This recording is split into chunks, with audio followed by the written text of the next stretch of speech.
자, 이제 17페이지 볼게요. 11호에 보시면 식품위생이 나와 있죠. 자, 식품위생이란 아까 말했던 거 그대로예요. 식품 첨가물, 기구, 용기, 포장을 대상으로 하는 음식에 관한 위생. 아까 이렇게 이걸 여기에 들어있는 존재하는 위험 요소 하면은 위해였죠. 자, 집단급식소. 집단급식소는 사실은 작년에 굉장히 우리가 예민하게 기억을 막 했었거든요. 출제될 것 같아가지고. 근데 작년에 거의 잘 그렇게 왜냐면 그때 법이 막 바뀌면서 바뀐 내용이 막 시행이 되네 안 되네 막 그래가지고 아마 이러면 안 나올 거다 애들하고 막 이야기했었거든요. 근데 역시 그런 내용은 안 나왔었어요.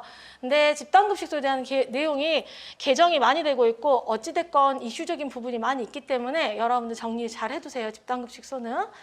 자, 집단급식소의 정의, 그렇죠? 영리를 목적으로 하지 아니하면서, 그러니까 우선 비영리라는 거예요. 내가 돈을 많이 벌려고 막 뭘 남기고 이런 게 아니에요. 그다음에 특정 다수인입니다. 그죠? 특정 다수인, 그러니까 정해진 사람한테 예를 들어 그 학교를 다니는 고등학생, 누군가 이 회사를 다니는 산업체 다니는 이런. 지나가다가 여기 이 고등학교가 맛집이야 하면서 들어가가지고 밥 먹고 이렇게 못하잖아. 이런 거예요. 특정 다수인. 계속해서 음식물을 공급하는 강목의 어느 하나 해당하는 곳의 급식 시설로서 대통령령으로 정해진 시설을 말합니다. 이렇게 4가지 포인트를 기억을 해주세요. 자, 기숙사. 그러면 이게 정의인데 어디가 예시가 있는지도 기억을 해두셔야 돼요. 다음 중 집단급식소가 아닌 것은 이렇게 나올 수가 있겠죠. 기숙사, 학교, 유치원, 어린이집, 병원, 사회복지시설, 산업체, 국가, 지방자치단체 및 공공기관, 그리고 후생기관. 그래서 사실은 옛날에는 우리 선생님들 문제를 낼 때 다음 중 집단급식소가 아닌 것은 제일 많이 했던 게 유치원이었거든요. 사실은 유치원 아니에요. 어린이집도 당연히 아니고 근데 개정이 되면서 들어왔어요. 근데 이게 2020년도 아주 최근에 개정된 거예요. 그러니까 작년 12월 말일자 12월 30일에 개정이 됐고 시행도 1월 1일자 2021년 1월 1일자로 바로 시행됐어요. 그래서 현재 이미 시행 중입니다. 왜냐하면 이게 이제 안산 어린이집과 관련돼 있어요. 그래서 어린이집들이 집단급식소에 들어있지 않다 보니까 법의 법망에서 빠져나가니까 그런 부분을 다 집단급식소. 그래서 50인 이상인 집단급식소에서는 그러니까 50인이 넘는 어린이집이죠. 왜냐하면 그 밑에 정의가 하나 더 있어요. 집단급식소라는 범위가 이런 해당을 하지만 1회, 그러니까 한 번 밥 줄 때 1일이 아니에요. 하루에가 아니라 한 번 밥을 제공할 때 50명 이상의 인원이 있어야만 집단급식소로 들어가요. 그래서 갑자기 어린이집에서 난리 났죠. 선생님 포함, 애기들 포함 막 조리사님 하니까 50명이 넘었는데 이제 집단급식소 되고 막 이래가지고 현재 혼선 중이에요, 거기도. 왜냐하면 그 전에 없었기 때문에. 자, 그래서 50명 이상이라는 부분 2020년도, 그러니까 작년 4월에 경기도 경력경쟁에서 기출됐었습니다. 그래서 어떻게 나왔냐면 괄호가 나왔어요. 몇 명이냐고. 50명, 100명 뭐 이렇게. 그래서 50명 꼭 기억해 두세요. 50명. 자, 13호를 보시면 식품이력 추적관리라고 되어 있죠. 이건 우리가 잘 알고 있죠. 그래서 갑자기 딸기 박스를 보면은 이 농부님 사진까지 붙어있고 막 그러잖아요. 그래서 식품을 제조 가공 단계부터. 자, 이 식품이력 추적관리는 사실은 실제로 나온 적은 없지만 나온다면 분명히 혼동이 될 거라고 생각을 하는 부분이 이런 거예요. 제조 가공 단계부터 섭취가 들어갈 수 있어요. 그쵸? 근데 판매까지예요. 그죠? 정의를 잘 보면 우리 아까는 섭취가 있었잖아요. 왠지 먹을 때까지 다 해당될 것 같은데 판매까지인 거예요. 그러니까 제조 가공 단계부터 판매까지 각 단계별로 정보를 기록 관리해서 그 식품의 안전성 등의 문제가 발생할 경우 추적을 해가지고 필요한 조치를 취하는 거를 말한다. 자, 그 다음에 14호의 식중독 있죠. 정말 여러 번 나온 적 있지만 여기서는 나올 게 없어요. 식중독은 틀린 정의를 할 수가 없어서 거의 맞는 보기. 그러니까 이런 식으로 나와요. 식중독 동의 단독으로 나온다기보다는 다음 식품위생법에서 사용하는 용어의 정의가 틀린 것은 이런 거 나오잖아요. 그러면 맞는 거에 식중독이 있어요. 3번, 1, 2, 3, 4가 다 있는 이거 위해 2번은 집단급식소 3번은 이렇게 나올 때 식중독이 여러 번 끼어서 나온 적 있어요. 근데 식중독 정의는 어렵지도 않고 틀린 보기로 잘 안 나와요. 응용할 게 별로 없어요.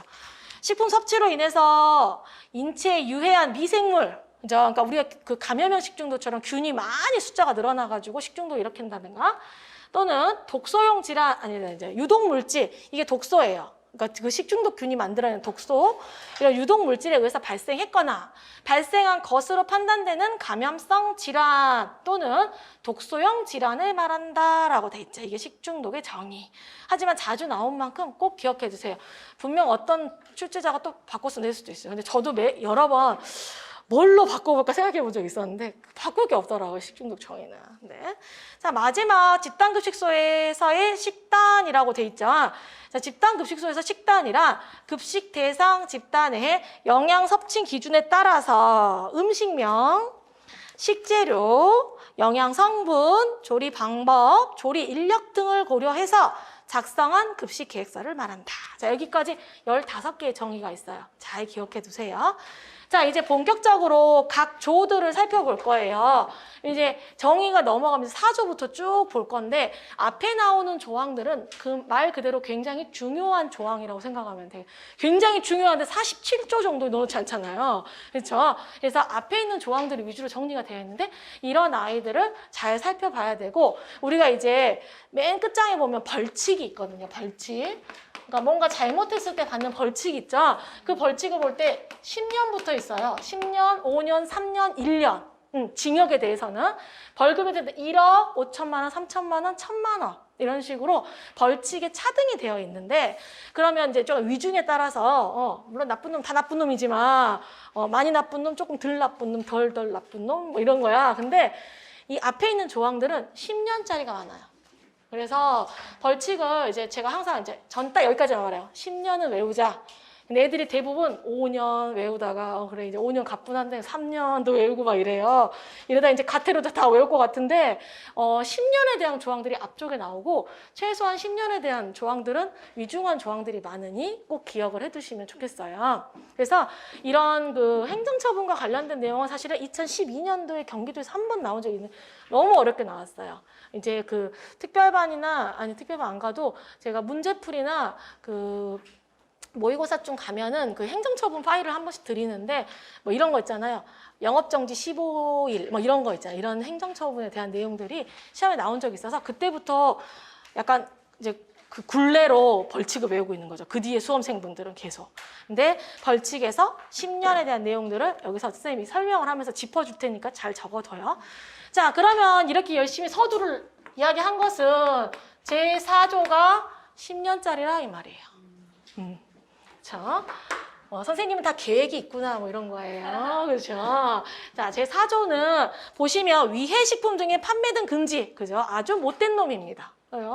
자, 이 4조 옆에다가 이렇게 쓰시면 돼요. 10년 1억 경과 이렇게 기재를 해두세요. 이렇게 4조 옆에다가. 그러면 자, 이 말은 뭐냐면 4조를 어길 시에 10년 이하의 징역에 처하거나 1억 원 이하의 벌금에 처하거나 병가할 수 있다라는 뜻이에요. 병과가 뭐냐면 징역도 처하고 벌금도 물고. 뭔지 아시겠죠? 근데 둘 중에 하나만 할 수도 있어요. 근데 되게 나쁜 놈이야. 둘 다 할 수도 있고 그 다음에 이렇게 했는데 몇 년 이내에 또 재범을 하잖아요. 그럼 가중이 돼요. 가중에 가중을 해야죠, 사실은. 그렇죠? 자, 그래서 10년 1억 병과라고 적어두시면 돼요. 4조 전체가 다 해당이 돼요. 누구든지 각 호에 어느 하나 해당하는 식품 등을 판매하거나 판매할 목적으로 채취, 그죠? 채취, 제조, 수입, 가공, 사용, 조리, 저장, 소분, 운반, 진열. 토탈 10개에 대한 거예요. 그러니까 뭐든 하면 안 돼. 아무것도 하지 마. 이 말이에요. 이렇게 해서는 아니 된다예요. 그럼 여기에 사실은 뭐 가공, 사용 이런 거는 쉽게 생각할 수 있는데 진열도 해당이 돼요. 그러니까 놓아서도 안 돼요. 그러니까 뭔가를 판매할 목적을 가지고 진열해도 안 돼요. 자, 1호를 보면은 그런 내용은 위의 식품이 뭐야 이 말이에요. 그렇죠? 1호 썩거나 상하거나 설익어서 건강을 해칠 우려가 있는 거. 2호 유독 유해 물질이 들어있거나 묻어있는 거, 그러할 위험이 염려가 있는 거. 단서가 있죠. 근데 다만 식약처장이 인체 건강을 해칠 우려가 없다 인정을 하면은 제외해줘요. 자, 그 다음 3호, 병을 일으키는 미생물에 오염되었거나 그러할 염려가 있어서 인체 건강 해치 우려가 있는 것. 4호, 불결하거나 다른 물질이 섞이거나 첨가된 것 또는 그 밖의 사유로 인체의 건강을 해칠 우려가 있는 것. 그 다음에 제5호, 안전성 심사 대상의 농축, 수산물 가운데 심사를 받지 않은 것 또는 심사를 받았는데 식용으로는 부적합하다라고 맞았는데도 불구하고 판매를 하는 거. 그죠? 나쁜 놈인 거죠. 6호, 수입이 금지된 거. 그러니까 수입이 금지된 것도 안 돼요. 또는 수입 신고를 하지 않고 수입한 것도 안 되고, 영업자가 아닌 자가 제조, 가공, 소분한 거. 그래서 실제로 영업자 아닌 그 소분업을 그거에 대해 신고하지 않고 내가 그냥 뜯어가지고 다 나눠가지고 팔잖아요. 불법이에요. 뭔지 알죠? 혹시 주변에 그런 분들이 있을 때는 너 불법이다 이렇게 아주 중요한 것들이에요. 자, 그 다음에 5조를 볼게요. 5조도 10년 1억 병과예요.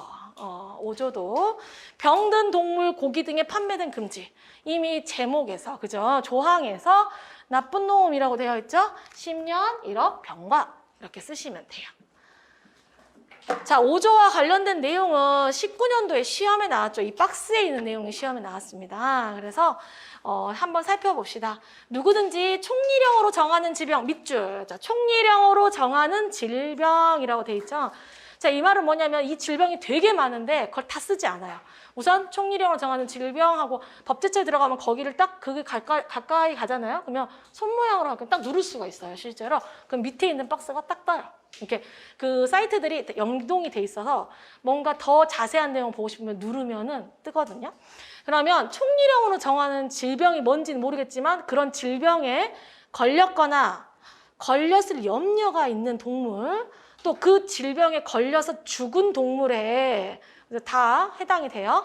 거기에 5가지를 안 돼요. 첫 번째 고기, 두 번째 뼈, 세 번째 젖, 네 번째 장기, 5번째 혈액을 식품으로 판매하거나 판매할 목적으로 채취, 수입, 가공, 사용, 조리, 저장, 소분, 운반, 진열해서는 안 됩니다.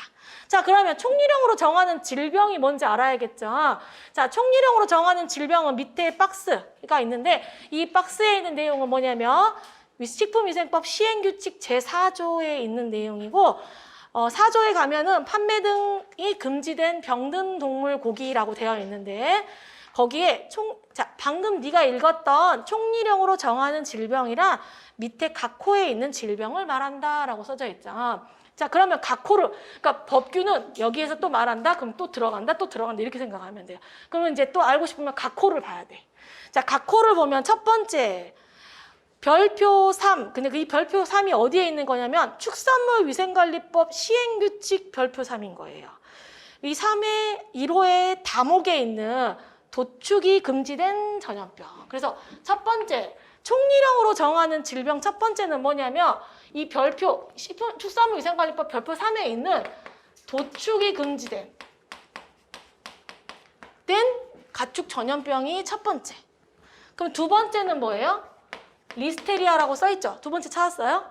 리스테리아병. 세 번째는 살모넬라병. 그다음에 네 번째는 파스츄렐라병. 5번째는 선모충증 이렇게 써져 있죠. 이 5가지다 이 말이에요. 그러면 이 5가지 중에 도축이 금지된 가축 전염병은 또 살펴봐야 되는 거예요. 이 도축이 금지된 전염병은 다시 선생님이 또 그 밑에 박스를 넣어놨어요. 그쵸? 그래서 정리를 할 때 5조를 넣어가지고 총리령으로 정하는 질병은 이건데 여기서 또 도축이 금지된 겁니다. 이거 다 세트로. 그래서 1번은 됐다 마는 거예요, 한마디로. 자, 이 도축이 금지된 친구를 보시면 밑에 박스에 축산물위생관리법 시행규칙 별표 3이 있죠. 거기 내용을 보면은 도축이 금지된 것에 대한 내용이 있는데 1번 보세요, 1번. 다음에 가축 질병에 걸렸거나 걸렸다고 믿을 만한, 그러니까 걸리거나 아예 걸렸거나, 두 번째 걸렸다고 믿을 만한 역학조사, 그러니까 옆 동네 옆집도 걸리고 저집도 걸리고 이런 거 알죠? 반경 몇 킬로 막 이런 거 하잖아요. 그러니까 걸렸다고 믿을 만한 역학조사가 있거나 또는 이 병은 아니지만 딴 거를 했을 때 분명히 가능해. 정밀검사 결과가 있거나 아직 검사하지 않지만 예를 들어 거품 물고 막 이렇게 하고 증상이 있거나 하면은 이제 모두 다 안 돼. 도축이 안 돼요. 그러면 그 병의 내용이 쭉 밑에 다 나왔죠. 구제역부터 시작해가지고 뭐 탄저 쭉 나와서 다 한번 보시면 되고 계속 넘어갑니다. 뭐 아프리카 돼지열병도 있고 뭐 가금 콜레라라든가 다 있죠. 이 병. 그래서 그때 실제 19년도 시험에는 이 병명이 나왔어요. 해당하는 병명들이 다 나왔어요. 그냥 뭐 근데 그때 어떻게 외워야 될지를 모르고 눈에 이제 익숙하게 보는데 탄저도 있었고 뭐 예를 들어 여기 있는 아프리카 돼지열병도 있어요. 우리 아프리카 돼지열병은 늘 지금도 또 어디 나왔죠. 늘 이제 도사리고 있잖아요, 사실은. 그런 것들이 있었어요. 그래서 보기가 병이 가나 다가 나왔고 라에 뭐가 나왔냐면 2번이 나왔어요. 강제로 물을 먹였거나 먹였다고 믿을 만한 역학조사, 정밀조사 결과나 임상 증상이 있는 가축. 그래서 그때 정답이 가나다냐 가나다라냐로 합격의 당락이 결정된 거죠. 말 그대로. 근데 라가 이거였어요. 물을 먹인 짐승. 이게 이게 총리랑 그 해당이 되냐 안 되냐였어요. 그래서 다 고민하는 물을 먹였다고 괜찮을 건데 근데 해당되는 거죠. 정답은 가나다라였어요. 실제로. 자, 그래가지고 이 내용을 한번 살펴보시면 되고 그 중에서 파스츄렐라병이라고 써져 있는 거 보이시죠? 지금 네 번째 여기 파스츄렐라병이 있었죠.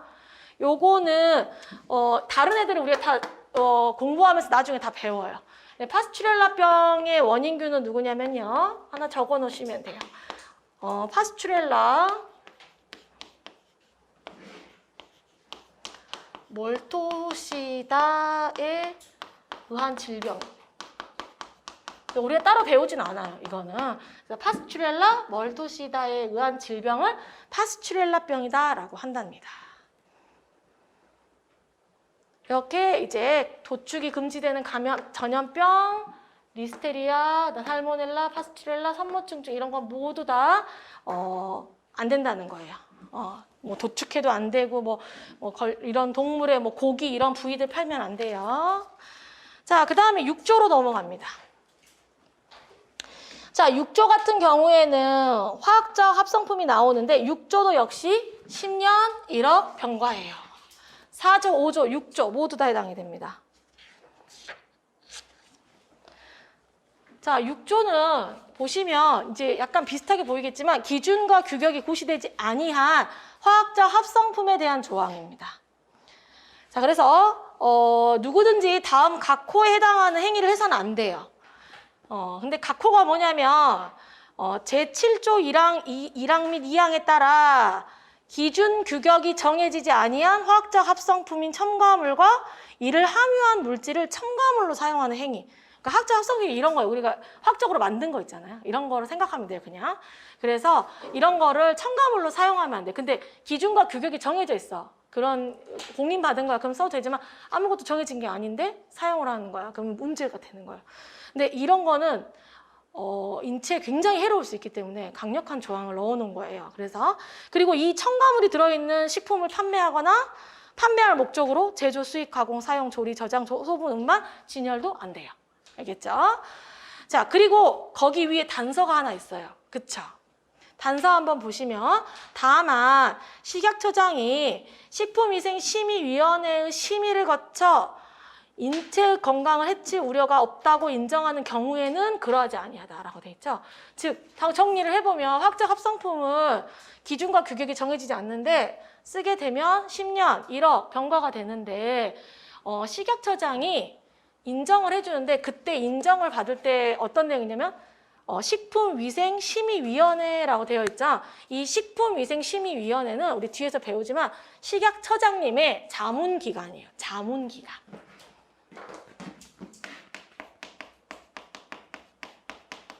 그러니까 식약처장님이 모든 걸 다 할 수는 없잖아요. 그래서 심의위원회를 가지고 있어요. 그래서 예전에 저희 지도교수님도 심의위원 중에 한 분이셨거든요. 엄청난 그거죠, 사실은. 그러니까 각 분야의 전문가들을 심의위원으로 두고 어떤 일이 생겼을 때 식약처장이 자문을 구하는 거예요. 어떻겠습니까? 이런 식으로. 이런 자문기관의 심의를 거쳐서 괜찮다라고 인정하면은 이 조항에서 나갈 수 있어. 빠져나갈 수 있다는 거예요. 자, 그 다음에 7조. 자, 7조 부분부터 보시면, 자, 7조는, 7조 같은 경우에는 지금 식품하고 식품 첨가물 있죠. 그 다음에 구조를 한번 보세요. 구조. 구조. 자, 구조를 보면은 기구, 용기, 포장이죠. 기구, 용기, 포장에 대한 게. 그러면 7조는 식품하고 식품 첨가물 기준 및 규격과 관련된 내용이고, 구조는 기구, 용기, 포장의 기준 및 규격 관련된 내용인 거. 이 둘이 아주 유사해요. 거의 비슷해요. 근데 7조에 하나, 9조에 하나 있고, 묶을 때 생각해보면 식품이나 식품 첨가물은 그러니까 말 그대로 식품과 관련돼 있고, 기구, 용기, 포장은 우리가 뭐 싸고 막 이런 거잖아요. 그러니까 식품이나 이런 거는 뭐 성분 이런 거 생각할 수 있는데, 기구, 용기, 포장 뭐예요? 재질. 막 이런 거 생각할 수 있잖아요. 이렇게 좀 생각을 나누면 돼요. 알겠죠? 자, 그래서 7조를 보면 식품 첨가물의 기준 및 규격에 식약처장은 국민 보건을 위하여 필요하면 판매를 목적으로 하는 식품 또는 첨가물에 관한 각 호의 사항을 정해서 고시한다라고 돼 있잖아요. 그러니까 기준 및 규격을 정해서 고시하라 그 말이에요. 그러면 기준 및 규격이라고 돼 있잖아요. 그럼 뭐에 대한 기준이냐면 제조, 가공, 사용, 조리, 보존 방법에 대한 기준을 정해야 되고 이 성분에 대한 규격을 정하라 그 말이에요. 그래서 기준 및 규격이에요. 자, 그러면 구조를 보세요. 구조에는 뭐가 돼 있냐면 기구, 용기, 포장 같은 경우는 제조 방법에 대한 기준이 있고 그 다음에 그 기구, 용기, 포장의 원재료에 대한 규격이 있죠. 그러니까 항목이 다르죠. 대상이 우리가 식품하고 식품 첨가물에 대해서 기준을 정하는 항목과 그다음에 기구, 용기, 포장에 대해서 기준을 정하는 항목이 다르다 이 말이에요. 그래서 걔들을 세트로 따로 분리해 놓은 거예요. 자, 그러면 그렇게 분리할 수 있겠구나 생각을 하고 2항을 보세요. 7조 2항 다시 돌아와서 자, 문제는 이제 공전에 이제 기준 및 규격이 있는 건 상관없어요. 거기대로 지키면 되고 지키지 않으면 벌 받으면 돼요. 근데 문제는 이제 내가 뭔가 새로운 거를 했어. 이거를 쓰고 싶어. 근데 아직 기준과 규격이 정해지지 않았어. 그럼 못 쓰게 되잖아요. 그거에 대한 내용이 나옵니다. 자, 기준과 규격이 고시되지 아니한 식품이나 식품 첨가물의 기준과 규격을 이제 인정을 받아야겠죠. 그러면 사실 인정을 쉽게 해주지 않아요. 그러니까 까다롭스럽게 할 거 아니에요. 인체, 사람 건강과 관련돼 있기 때문에 그 기간 동안 사용을 할 수가 없게 되잖아요. 그래서 뭘 만드냐면 한시적으로 인정을 해주는 걸 해줘요. 자, 그러면 아무 때나 그래 너 아주 마음에 든다. 한시적으로 인정해줄게. 이렇게 할 수는 없잖아요. 그래서 어떻게 하냐면 그 밑에 보세요. 식품의약품 분야 시험 검사 등의 법률, 이런 법률에 따라서 첫 번째, 식품의약품안전처장이 지정한 식품 전문 시험 검사 기관. 그 다음에 총리령으로 정하는 시험 검사 기관의 검토를 거쳐라고 되어 있죠. 자, 그래서 식약처장이 정한 이 시험 기관하고 총리령으로 정하는 이 시험 기관의 검토를 거쳐요. 그래서 요 정도 기준은 괜찮겠는데 라면 한시적으로 기준과 규격을 받은 다음에 쓸 수 있게 되는 거예요. 알겠죠? 그러면 여러분들은 그 두 가지가 있다라고 하고 총리령으로 정하는 시험 검사 기관이 누구냐만 옆에다가 적어 놓으면 돼요. 3개가 있어요. 3개. 자, 첫 번째는 뭐냐면 식품의약품안전평가원.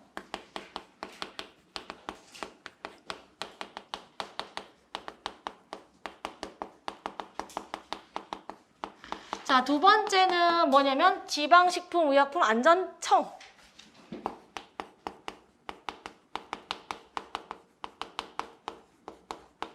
지방식품의약품안전, 지방이기 때문에 처가 아니라 청입니다. 청, 그 밑에. 세 번째는 시도보건환경연구원. 그래서 시도의 보건환경연구원. 이 세 가지가 총리령으로 정하는 시험 검사 기관입니다. 여기 세 가지에서 검토를 거치거나 또는 앞에 있는 그 법률에 있는 식품 전문 시험 검사 기관에서 검토를 거쳐가지고 기준과 규격이 고시될 때까지 이거를 우선 정해놓은 거를 사용하다가 정해지면 그걸 쓰면 되는 거예요. 이제. 그래서 이거를 한시적 기준 및 규격의 인정이라고 밑에 박스가 있죠.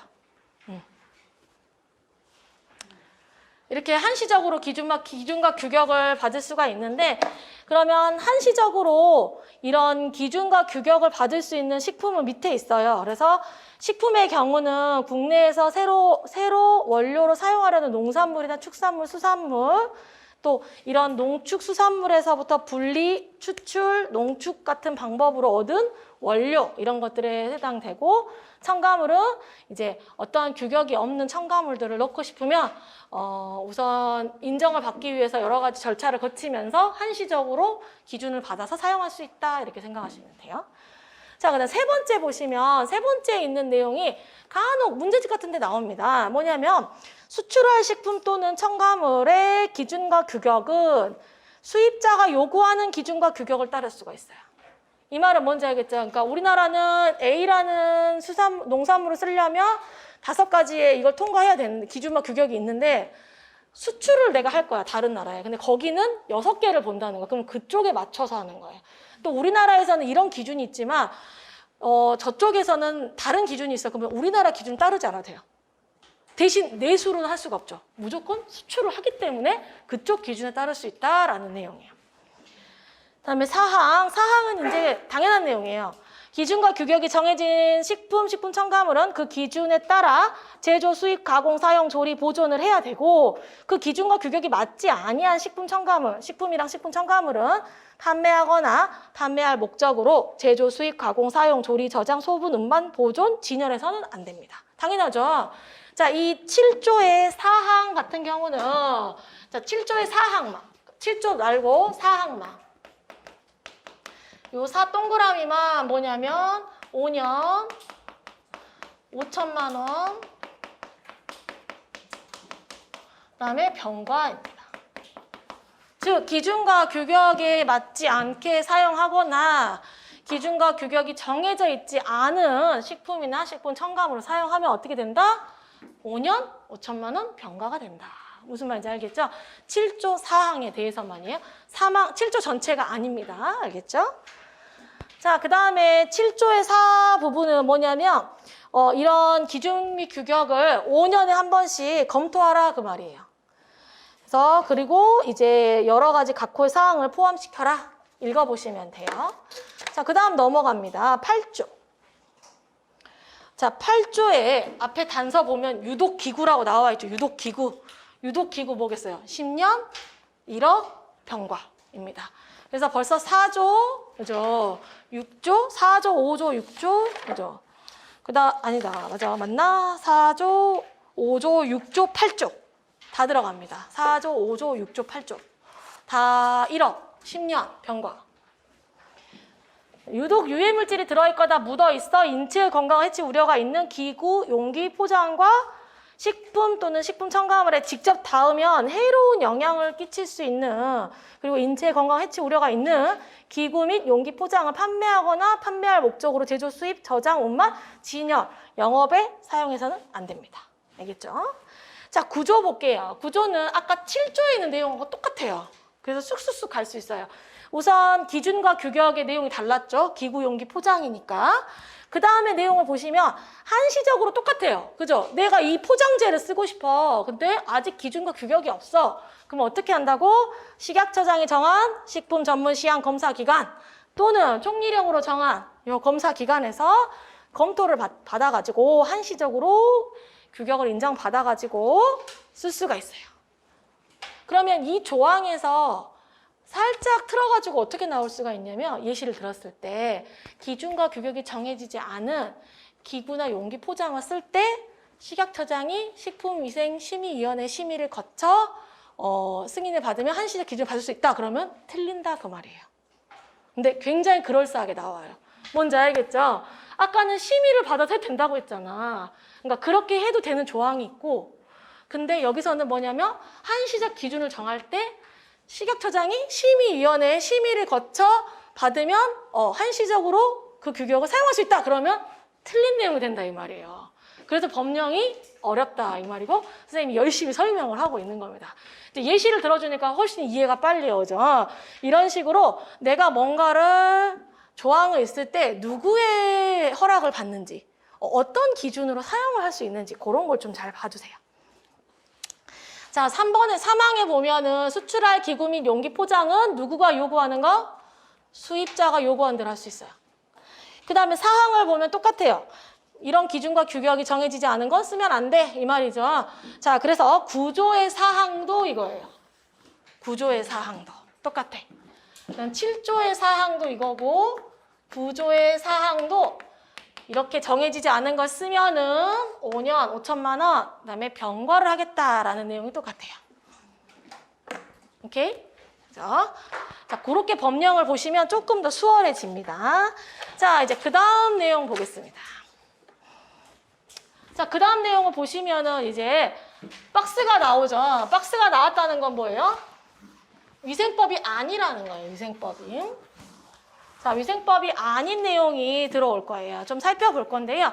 예전에는 위생법에 이제 표시나 이런 부분들이 같이 있었는데 현재는 이것들이 전부 다 식품 등의 표시 광고에 관한 법률, 즉 식품 표시 광고법으로 이제 바뀌었습니다. 근데 여러분 이 내용을 너무 깊게 알지 않아도 돼요. 왜냐하면 굉장히 어려워해요, 학생들이. 근데 여기에 너무 시간을 투자하지 말고 우선은 항상 위생법 먼저 하시고, 근데 표시에 대한 내용이 위생법이 있던 게 일이 같기 때문에 선생님은 무시를 할 수가 없는 거죠. 그래서 이 내용을 그 좀 많은 내용 중에 필요한 부분만 발췌를 해놨어요, 내가.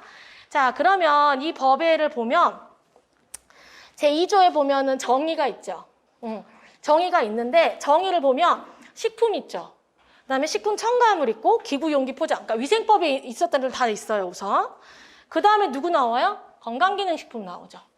그다음에 축산물 나옵니다. 즉, 이 광고표시법에서는 식품표시 광고법에서는 축산물하고 건강기능식품까지 전부 다 통틀어 말하겠다라는 거예요. 그 부분은 아까 설명했고, 자, 그러면 이 정의 부분에서 여러분들이 조금 살펴볼 내용은 7호, 8호, 9호를 좀 보세요. 7호, 8호, 9호. 뭐 뒤에 광고에 대한 내용은 예전에 위생법에 있을 때도 잘 안 나왔었어요. 그래서 7호, 8호, 9호를 보면 표시, 영양 표시, 나트륨 함량 비교 표시가 있죠. 이 내용을 좀 살펴볼게요. 자, 우선 표시라는 단어는 식품 첨가물, 기구, 용기 포장, 건강기능식품, 축산물 이런 해당하는 아이들을 그다음 아이들 및 이를 넣거나 싸는 것에, 그죠? 이런 뭐 넣고 싸는 것에 적는 1번 문자, 2번 숫자, 3번 도형. 그러니까 다 표시에 들어가는 거야. 그죠? 다 표시야. 근데 뭐가? 그러면 문자, 숫자, 도형. 그 다음에 영양 표시는 뭐냐면 말 그대로 영양 성분의 양 등 영양에 관한 정보를 표시하는 거예요. 여러분들이 실제 항상 지금 테이블에 있는 식품 관련 음료수 같은데 돌 다 있죠, 영양 표시. 물론 열량만 보지만, 그렇죠? 우리가 보통 열량만 보지만 영양 표시를 하게 돼 있어요. 그래서 영양 표시도 여기서 다루고 있는 내용이고요. 그 다음에 나트륨 함량 비교 표시라고 되어 있는데 몇 년 전부터 시행하고 있는 내용이에요. 아마 19년도 이때부터 시행되고 있는데 이제 한국인이 소금을 많이 먹는다는 걸 알죠, 우리가. 그래서 뭐 그때 막 맨날 나오잖아요. 뭐 이런 거 이제 밥을 한 숟갈 뜨고 고추를 된장에 찍어 먹으면서 된장국을 떠먹으면서 젓가락 바꾸면 여기다 올려서 먹어서 김치를 마무리하는 뭐 이런 거. 굉장히 자연스럽잖아요. 그죠? 굉장히 이상하지 않잖아요. 이런 것 때문에 이제 그거 말고도 뭐 라면에서 네가 원하면 스푼 절반만 넣어 이런 문구가 들어간다거나 나트륨에 대한 부분이 계속 이제 지속적으로 홍보를 하고 있는데 비교 표시를 하게 돼 있어요. 근데 나트륨 비교 표시가 우선 내용을 보시면 식품의 나트륨 함량을 동일하거나 유사한 유형의 식품의 나트륨 함량과 비교하여 소비자가 알아보기 쉽게 색상, 모양 이런 것들을 이용해서 표시하는 것이라고 합니다. 그러면 이게 어떻게 됐어요? 처음에는 나트륨 얼마 이렇게 써요. 근데 여러분들도 알지만 나트륨 2,500mg. 그래서 어쨌다고? 그러잖아요. 이게 뭐야? 얼만큼인지 모르잖아요. 그래서 처음에는 그렇게 함량을 썼는데 소비자가 못 알아먹는 거예요. 그렇죠? 그래서 어떻게 했냐면 그다음에 일일 권장량이 얼마 이런 거 있잖아요. 일일 필요량이. 그래도 잘 그냥 크게 어르신들 글씨도 안 보이고 이게 뭔 말이야 이거 모르시는 거예요. 그래서 그림을 나타내고 있어요. 그림 표시를 하고 있어요. 근데 그래서 비교 표시여서 뭐냐면 개념은 딱 이거예요. 각 나트륨 함량을 표시해야 되는 해당되는 식품들이 있어요. 뭐 여러분들이 좋아하는 불닭볶음면이라든가 뭐 이런 거예요. 그냥 맹국수 말고 뭐 얹어서 비빔국수라든가 이런 것들인데 이런 식품들의 기준 나트륨 함량들이 딱 정해져 있어요. 그러니까 식약처에서 이 정도가 표준이야. 근데 내게 이거보다 많은지 적은지를 표시하는 거예요. 이런 표시를 하는 거고 이게 19년도인가 20년도에 개정이 되면서 그림 모양이나 이런 것들이 도가 바뀌었는데 언제부터 시행되냐? 2022년부터 시행이 됩니다. 내가 말했잖아요. 21년엔 시행이 안 됐었어요. 22년부터 시행이 돼요. 그래서 선생님이 그 자료를 가지고 왔어요. 자, 이따가 한번 보면서 설명을 해줄게요. 자, 그러면 표시에 대한 내용을 이제 정의를 봤으니까 그 다음 장 23페이지를 보면 표시의 기준이 나와 있습니다. 자, 표시의 기준을 보시면 이제 우선 식품이나 식품 첨가물, 축산물 같은 경우에는 제품명, 그 다음에 내용량 및 원재료명, 영업소의 명칭, 소재지, 소비자 안전을 위한 주의사항, 제조 연월일 유통기한, 품질 유지기한, 또 그 외의 사항들을 적게 돼 있고요. 기구용기 포장 같은 경우에는 내용량 및 이런 거 없을 거 아니에요. 그쵸? 거기에다가 막 갑자기 뭐 성분 이런 거 안 들어가잖아요. 그래서 기구용기 포장은 재질, 그 다음에 영업소의 명칭, 소재지, 안전을 위한 주의사항 이런 것들이 들어간다. 이렇게 구분되어 있는 거. 아까하고 똑같은 맥락이에요. 그쵸? 자, 그 다음에 2항을 볼게요. 방금 설명했던 것들에 대해서 표시를 해야 되는 의무자가 있어요. 그 다음에 표시사항이나 뭐 글씨 크기, 표시 장소 이런 것들에 대한 표시 방법이 있겠죠. 이런 것들을 총리령으로 정해뒀는데 이 내용을 좀 살펴볼 거예요. 자, 뒷장을 보면 먼저 표시 의무자가 나옵니다. 그죠? 표시 의무자. 작년에는 막 프린트로 줬거든요. 이번엔 다 까먹지 않고 집어넣었어요. 그래서 표시 의무자는 누구냐면 식품 제조 가공업을 하는 자, 즉석 판매 제조 가공업을 하는 자, 첨가물 제조업을 하는 자, 소분업 하는 자, 식용얼음 판매업자, 집단급식소 식품 판매업, 용기 포장류 제조 이런 사람들은 표시를 해야 되는 의무자들이다라고 되어 있고요. 그 다음에 이제 이런 표시 방법이 있잖아요. 어떻게 해라. 실제 내가 영업자라고 하면은 어떻게 해야 돼? 라고 생각할 수 있잖아요. 우리는 이걸 다 외워야 돼. 이렇게 생각하는 거고, 사장님은 이걸 어떻게 해야 돼? 라고 생각할 수 있죠. 이 내용은 뒷장에 별표에 있거든요. 근데 별표가 갑자기 나오기가 너무 양이 많아서 뒷장에 몰아놨어요. 26페이지 한번 볼게요. 별표 있죠? 자, 별표를 볼게요. 별표가 있는데 이 별표가 뭐냐면 아까 말했던 것처럼 표시를 이제 어떻게 할 거냐라는 거예요. 그리고 어떤 사항들을 할 거냐. 자, 그러면 이 별표 2에는 뭐가 있냐면 아까 소비자의 안전을 위한 표시사항을 해야 된다고 아까 읽었잖아요, 선생님이. 그럼 소비자의 안전을 위해 해야 되는 표시사항에는 첫 번째 알레르기 표시를 해야 돼요. 그쵸? 그 다음에 두 번째는 뭐냐면 혼입될 우려가 있는 알레르기 유발 물질, 그러니까 알레르기와 관련되는 걸 표시를 해야 되고, 그 다음에 무글루텐 표시를 해야 되고, 그 다음에 고카페인 함유 표시를 하는 거예요. 뭔지 알겠죠? 그러니까 이런 내용을 소비자 안전을 위한 표시사항이라고 하는 거예요. 알레르기 유발될 수도 있고, 글루텐과 관련되어 있는 거, 그 다음에 고카페인, 요즘에 뭐 아이들이 많이 먹어서 문제가 되잖아요. 그런 것들을 이제 표시를 해야 되는 안전을 위한 표시사항에 해당이 됩니다. 그러면 첫 번째 알레르기 유발 물질 표시입니다. 아마 한 번쯤 본 적 있죠. 이거는 뭐 알레르기를 유발하는 뭐 굴 뭐와 함께 뭐 제조시설을 쓴다 이런 내용 있잖아요. 해야 돼요. 그래서 그럼 우리는 뭘 해야 되냐? 알레르기 유발 물질을 외워야 돼요. 뭔지 아시겠죠? 그러면 거기에 알류부터 나와 있죠. 알류, 우유, 메밀, 땅콩, 대두, 밀, 고등어, 게, 새우, 돼지고기, 복숭아, 토마토, 아황산유, 호두, 닭고기, 쇠고기, 오징어류, 조개류, 안에 굴, 전복, 홍합 포함하고 마지막 잣까지. 잣이 가장 막내예요. 잣이 가장 마지막에 들어왔어요. 2021년 올해 3월 달부터 시행되고 있어요, 잣은. 그래서 언젠가 잣이 나올 거라고 작년부터 잣 때문에 굉장히 우리가 스탠바이 하고 있었거든요. 되게 많죠. 예전에는 하나도 몰랐던 내용인데 뭐 알레르기 뭘 일으키는지 몰랐는데 되게 많은 조항들 한번 살펴봐 주셔야 돼요. 자, 그 다음에 예시를 보면 이렇게 포함이 되어 있는 걸 이렇게 표시를 하는데 그 밑에 내용을 보세요. 혼입될 우려가 있는 알레르기 유발물질 표시라고 되어 있죠. 이렇게도 표시를 해주는데 이것도 여러분들이 많이 본 거예요. 뭐냐면 알레르기 유발물질을 사용한 제품과 사용하지 않은 제품을 사실은 사용하지 않으면 표시 안 해도 되는데 같은 제조 공정을 쓰는 거예요. 그죠?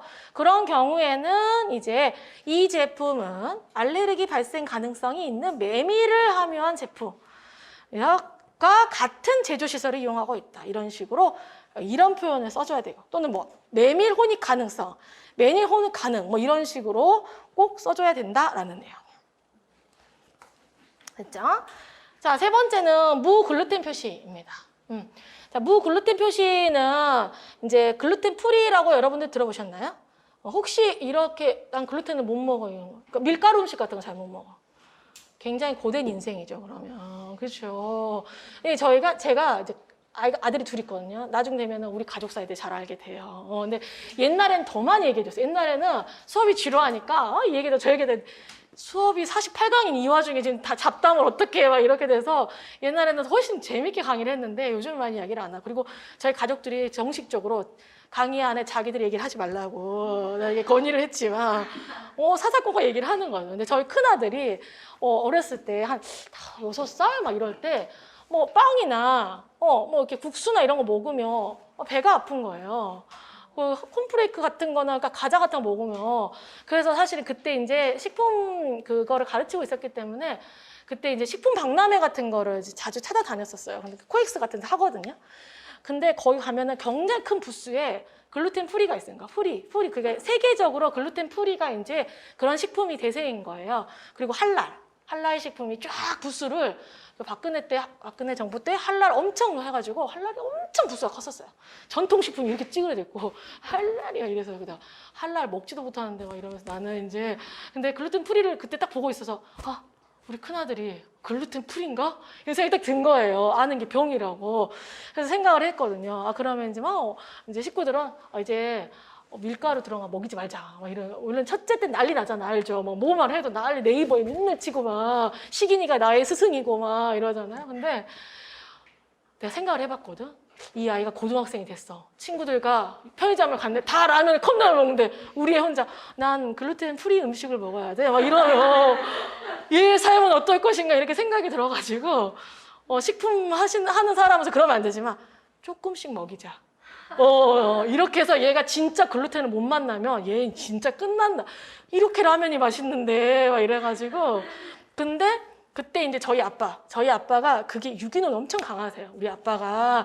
그래서 지금도 혼자 자연드림에서 달걀을 사다 먹으세요. 근데 엄청 비싸요. 나는 못 사다 먹어.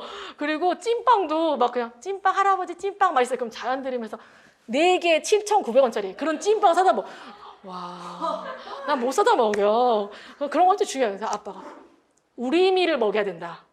그러는 거 갑자기 이게 우리미를 파리바게트 빵 안 된다. 이러면서 라면도 우리미를 먹이라고 하는데 같은 글루텐이기 때문에 뭐가 있겠어 막 하는데 이제 아빠가 그때부터 우리도 여기 더 많아요. 부모님들 그런 거 있다. 나중에 결혼해보면 아는데 수도권이 훨씬 먹을 게 많은데도 직접 전라도에서 우리미빵을 매번 택배로. 근데 나는 비싸잖아요. 라면도 되게 비싸요. 그래서 아빠가 주시니까. 근데 진짜로 좀 신기한 그거는 이제 과학적으로는 아닌데 근데 이럴 수 있죠. 수입한 거는 이제 막 농약도 많이 쓰고 막 여러 가지가 있고 그래서 우리밀이 중요하긴 하잖아요. 근데 아예 조금씩 먹이고 우리밀빵 사다 먹기만 하지 아이가 제가 배가 안 아픈 거예요.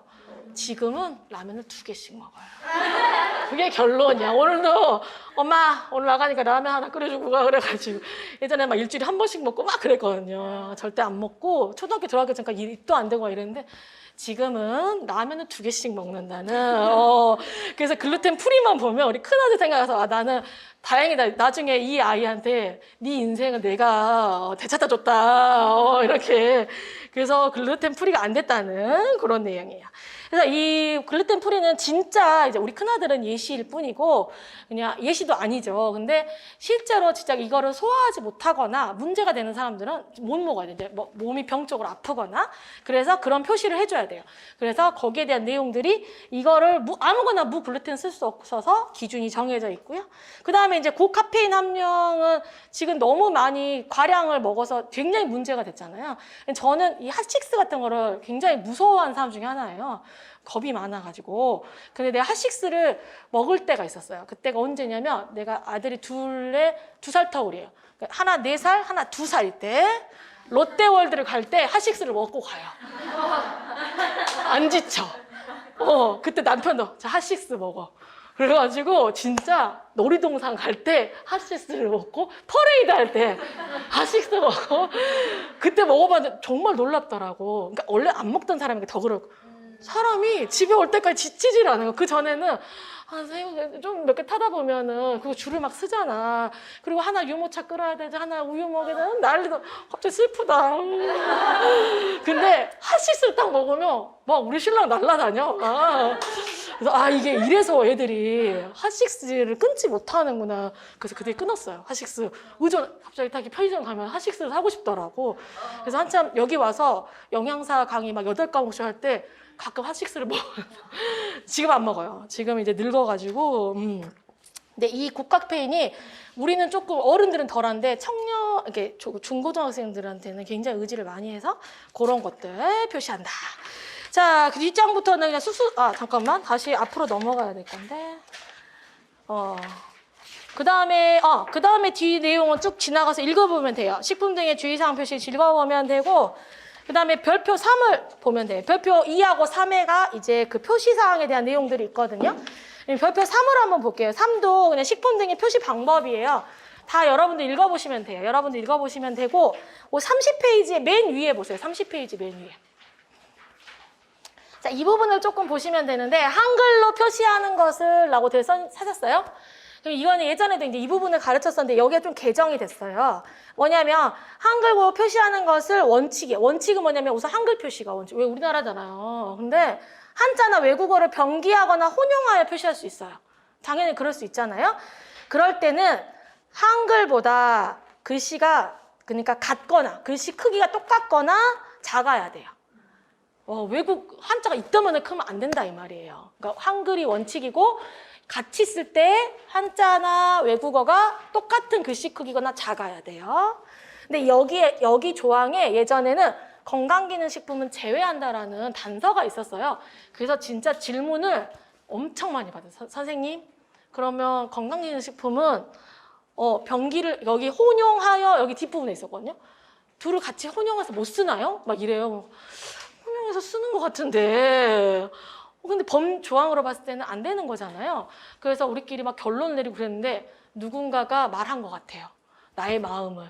없어졌어요. 이게 개정되면서 건강기능식품 제외한다. 이 문구가 빠졌어요. 그러니까 여러분들은 그냥 다 외우시면, 다 그냥 보시면 돼요.